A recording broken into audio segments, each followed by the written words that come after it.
In this video we will learn how to add poll in FlowHCM. First of all, we will log in into FlowHCM portal. Here is the dashboard.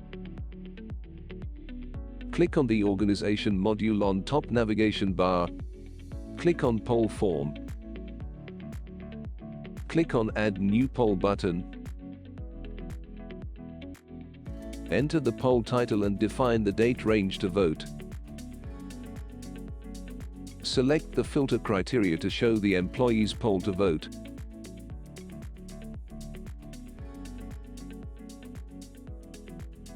Select either to send employees email to vote or not. Enter the poll question and options.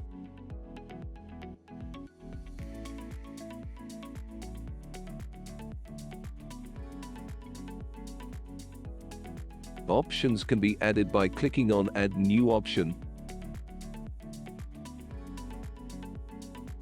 Click on Submit button. System will show a small pop-up indicating that your request is successfully submitted.